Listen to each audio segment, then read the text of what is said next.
अगर Jimmy Uso ना होता तो जे ऊसो की भी आज यही हालत होती, रोमन रेंस की तरह हॉस्पिटल में पड़ा होता। क्या सच में सीएम पंक का साथ देने वाली है रिया रिप्ली अगेंस्ट सेथ रॉलिंस और बेकी लिंच के? और सीएम पंक ने स्मैकडाउन का क्यों पूछा? क्या कुछ बड़ा होने वाला है स्मैकडाउन में? और रेसल पालोजा के लिए एक मैच हो गई फिक्स्ड। ये सारी बातें होंगी आज इसी वीडियो में, क्योंकि आज करने वाले हैं मंडे नाइट रॉ का रिव्यू। तो बगैर कोई देरी करे वीडियो करते हैं स्टार्ट, बस वीडियो को एंड तक देखना। मंडे नाइट रॉ का किक ऑफ होता है जे ऊसो के साथ, जहां पे वो थोड़ा इंजर्ड और थोड़ा सैड लग रहे थे रोमन रेंस की वजह से। मैं आज आया हूं इसलिए क्योंकि मुझे कुछ बात करनी थी। और क्लैश इन पेरिस में मैं शायद चैंपियन होता और वो चैंपियनशिप मेरी वेस्ट पे होती, लेकिन उसकी जगह मेरी वेस्ट पे ये मेडिकल टेप है। और ये मैं सबसे रिक्वेस्ट करना चाहता हूँ कि मैं एक फैमिली मैन हूँ और मेरी फैमिली से दूर रहो, और अगर मेरी फैमिली को किसी ने टच किया तो मैं उसको छोड़ूंगा नहीं। लास्ट वीक द विजन ने जो रोमन रेंस के साथ किया, आज वो हॉस्पिटल में है और उसने बोला कि इनको तबाह कर दो। Hey Bron and Bron, the vision जो भी हो, यहाँ पे आओ अभी के अभी। ब्रॉनसन रीड और ब्रॉन ब्रेकर का तो पता नहीं, लेकिन वहाँ पे आ जाते हैं LA night. LA night Jey Uso को आकर बोलते हैं कि मुझे अपने आप पे यकीन है, मैं वर्ल्ड हेवीवेट चैंपियन बन सकता हूँ और मैं बनूंगा। क्लैश इन पेरिस में तुम भी हारे, मैं हारा और हम सब हारे, और स्टिल चैंपियन कौन रहा? वो डरपोक सेथ रॉलिंस। तुम, मैं और पंक तीनों मिलकर हम कर सकते थे। अगर हम सेथ रॉलिंस के ऊपर टेबल मार देते तो हम में से कोई भी जीतता फेयर होता, लेकिन वो किसने खराब किया? तूने। उसके बाद मैंने सेथ रॉलिंस को BFT मारी, 1 2 3 हो जाता, लेकिन वो भी स्पॉइल तूने ही किया। और एंड में जब मैं उसको एल्बो मारने जा रहा था, उस एल्बो को भी किसने खराब किया? वो भी तूने ही किया।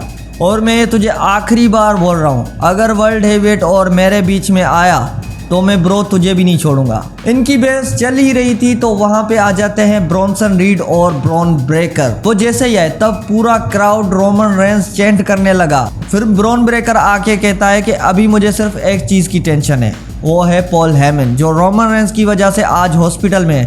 उसके बाद क्या, रोमन रेंस को भी हमने हॉस्पिटल भेज दिया। और तुम दोनों समझ रहे हो यहाँ पे पॉल हेमन नहीं है जो मुझे रोके या जो मुझे समझाए। अब तुम दोनों को मुझसे कौन बचाएगा? मतलब सीधा सीधा यहाँ पे ब्रॉन ब्रेकर और ब्रॉनसन रीड ने चैलेंज कर दिया जे ऊसो और एलए नाइट को आज की मैच के लिए, और इनकी मैच ऑफिशियल भी हो गई आज की रा का मेन इवेंट मैच। मतलब ये मैच थोड़ी सी मेरे हिसाब से तो गलत की गई है, क्योंकि वो दोनों मेडिकली अभी क्लियर नहीं है, मतलब 100% नहीं है। तो ब्रॉन ब्रेकर और ब्रॉनसन रीड के लिए विक्ट्री इजी हो जाएगी। उसके बाद मैच होता है Roxanne Perez and Raquel Rodriguez versus Kabuki Warriors. और इस स्टोरी का सबको पता है, ये शुरू हुई थी इयो स्काई और रिया रिप्ली के साथ, जहाँ पे आस्का इयो स्काई को मना कर रही थी कि इयो स्काई रिया रिप्ली के पास ना जाए।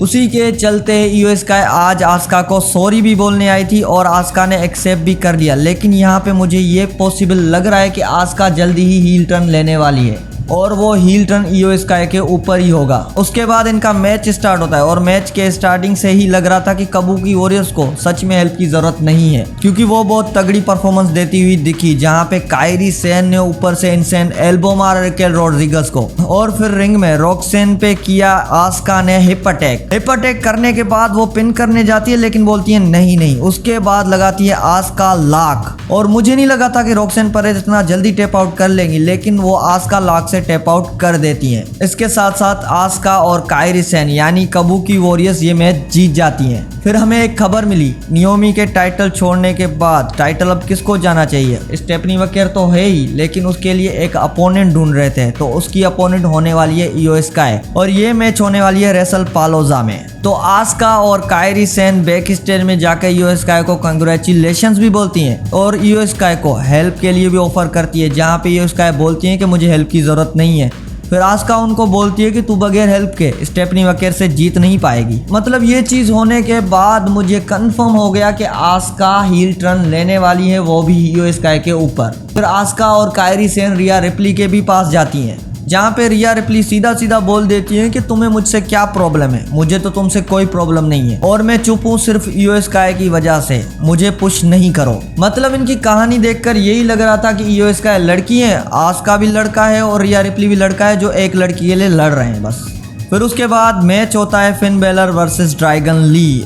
इस मैच में इतना कुछ खास दिखा तो नहीं, लेकिन मुझे सबसे अच्छा लगा एंड वाला मोमेंट जहाँ पे फिन बेलर अपना फिनिशर लगाने जा रहे थे तो ड्रैगन ली उसको रोक देते हैं। तभी वहाँ पे जेडी ने इन्वॉल्व करने की कोशिश की, लेकिन ड्रैगन ली की तरफ से क्या हरिकेन राना मारा गया है भाई। फिर उसके बाद ड्रैगन ली के पास मौका था फिन बेलर को बीट करने का, फिर फिन बेलर वहां से उठकर कुडिम ग्रोज लगाकर ये मैच जीत जाते हैं। और ये मैच शुरू हुई थी, मुझे पक्का था कि जजमेंट डे है और ड्रैगन ली अकेला, तो इन्वॉल्वमेंट और डिस्ट्रैक्शन होगी, और उसी डिस्ट्रैक्शन के चक्कर में आज ड्रैगन ली मैच हार जाते हैं। उसके बाद होता है 6 man tag team match, Penta और War Rider versus New Day and Grayson Waller. और आज लगा कि इस फ्यूड में थोड़ा सा पावर दिया गया है क्योंकि वॉर राइडर्स स्ट्रॉन्ग है अपने हिसाब से और न्यू डे के साथ उनकी राइवलरी वैसे ही है। और मैंने इस मैच को एक नाम दिया, इस मैच का नाम होना चाहिए था मैक्सिकन डिस्ट्रॉयर। मतलब न्यू डे को मैक्सिकन डिस्ट्रॉयर से इतना डर लगने लगा है ना, जो पेंटा मारते हैं ना तब बंदे का मतलब ये इंजर्ड ही हो जाता है। और फिर मैच की एंडिंग भी कुछ इस तरह से हुई, पेंटा ने एक मैक्सिकन डिस्ट्रॉयर मारा एक्जेवियर वुड्स को,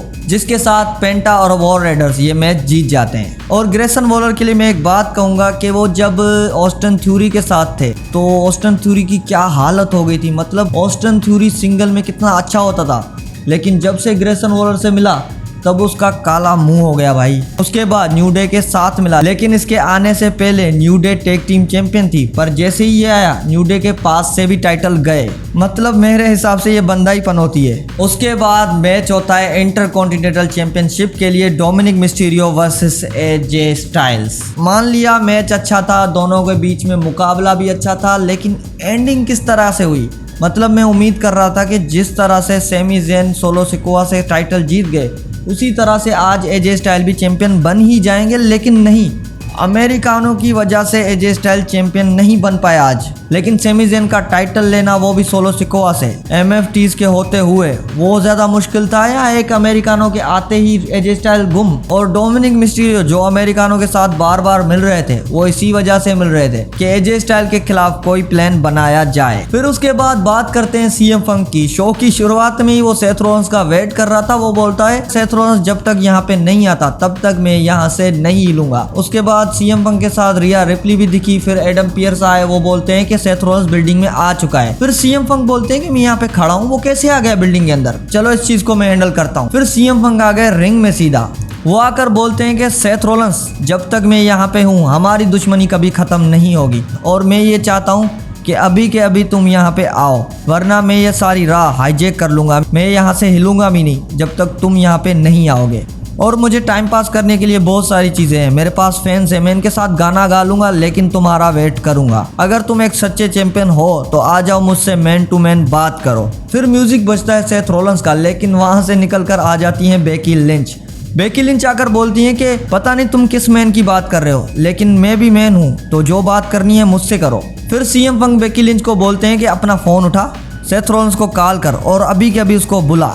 वेट, दो चीजें, पहले तो तुम कौन होते हो मुझे बोलने वाले कि मैं क्या करूं। दूसरी बात कि तुम्हें लगता है जो तुम कर रहे हो हमारी फैमिली में सिर्फ एक जने को इफेक्ट होता है। हाँ, मुझे कोई परवाह नहीं तुम्हारी फैमिली में क्या होता है, और मैं इस टॉपिक में पढ़ क्यों रहा हूँ, मैं जा रहा हूँ यहाँ से। ओ रुको, तुम यहाँ से नहीं जा सकते जब तक मैं कुछ बोलूँ ना, और जो मैं बोलना चाहती हूँ वो तुम्हें सुनना पड़ेगा। जो भी तुमने सेथ रॉलिंस के लिए झूठ बोले वो मैं आज एक्सपोज करने आई हूँ, और जो उसके पास है वो तुम्हारे पास नहीं है। वो गुड लुकिंग है, वो चैंपियन है, वो टैलेंटेड है। ओ अच्छा, तुम्हारी दुनिया में। फिर इनकी बातचीत हो ही रही थी तब पीछे से आ जाते हैं सेथ रॉलिंस। फिर सेथ रॉलिंस बोलते हैं, हे फंक, पीछे से मैं तुम्हें सुन रहा था, और अगर तू वर्ल्ड हेवीवेट चैंपियन से बात करना चाहता है तो अभी फेस टू फेस बात कर। लेकिन फिर बेकी लिंच वहां पे सीएम फंक को छोड़ ही नहीं रही थी कि सेथ रॉलिंस के पास जाए तो जाए कैसे। फिर सीएम फंक जैसे ही जाने की कोशिश करते हैं तो सेथ रॉलिंस वहां से भाग जाते हैं। फिर बेकी लिंच सीएम फंक को थप्पड़ पे थप्पड़ मारे जा रही थी। मतलब मुझे तो इतना बुरा लग रहा था, और मैं चाहता था कि यहाँ पे रिया रिप्ली आए और बेकी लिंच की बजा दे, लेकिन रिया रिप्ली वहां पे नहीं आई।